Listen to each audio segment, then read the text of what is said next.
Good morning to all. I am Thiyagaraja, Assistant Professor of History, Department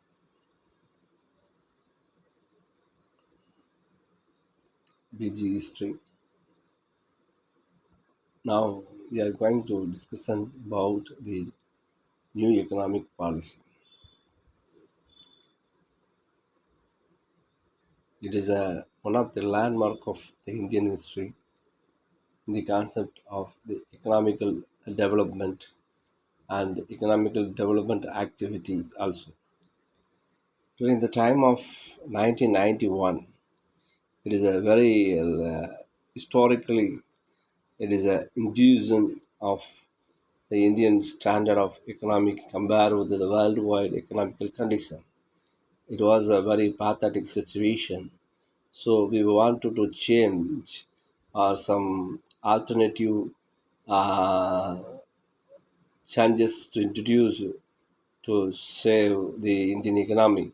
So at the time, uh, Sri Narasimha Rao as a Prime Minister of India in his ministry, Dr. Manmohan Singh as the Finance Minister of India. So that both gentlemen the more considerate to change or introduce the new economic policy in India. First of all, you know one thing in the 1990 before the different form of earlier policy followed in India. For example, that the different economic reforms measures both short term and long term.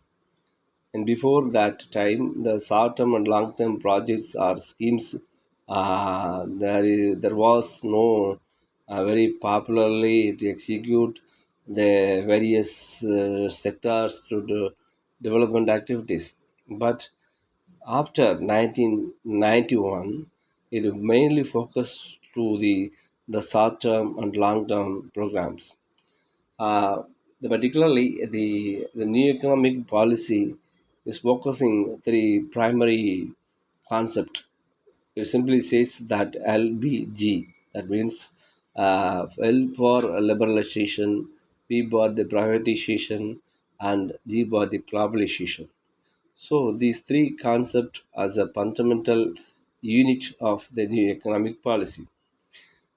So it's the new economic policies, some challenges to facing that time. Low economic growth.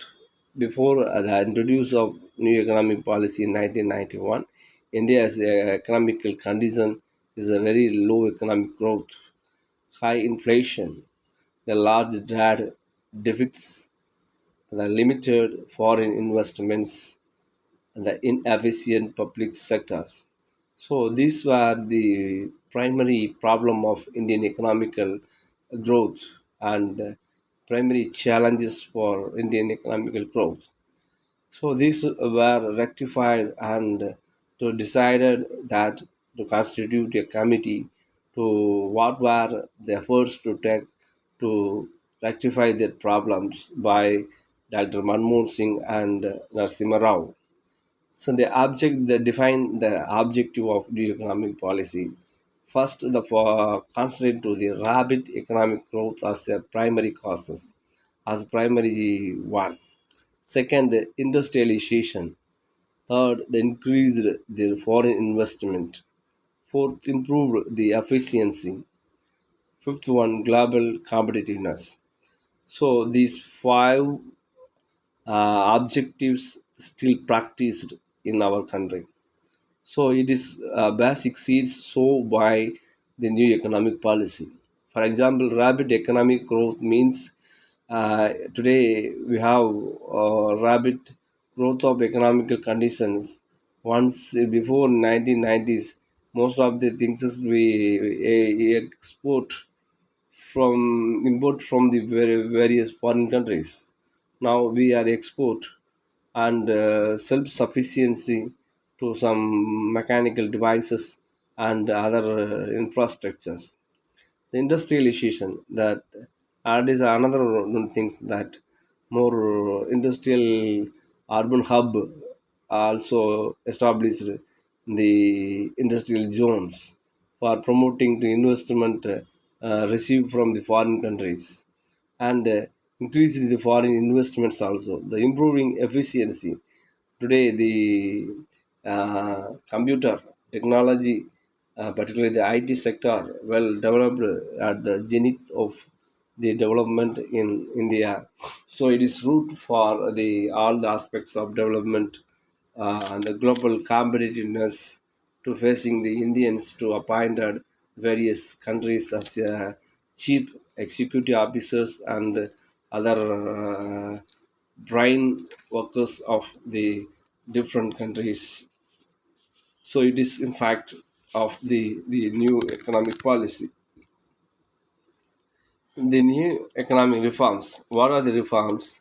Actually, the liberalization means the reduce the government control. The reduce of the government control means actually the government sector is mostly investment. Any one company to start 51 percentage share by the government and 49 percentage of share by the private sector. But it was before the 1990s rules and regulation to establish any one company, public sector. And after that, percentage of investment is relaxed by the government with the choice of the entrepreneurs. Tax the privatization, the disinvestment in public sectors, and the public sectors highlighted to more advantages to develop or more contribute to the public welfare activities. Then the globalization increases the trade and investments. For example, more countries to present our Tamil Nadu Chief Minister to Stalin to visited the various foreign countries to welcoming their investment on Tamil Nadu. And similarly, the Narendra Modi ji also, he also visited the various foreign countries to receiving the foreign investment on India to start various companies. So these are the important one. Industrial reforms. The delicencies licensing requirements, and before that some relaxation to introduce the company establishment, encouraging foreign investments. So the tariff reductions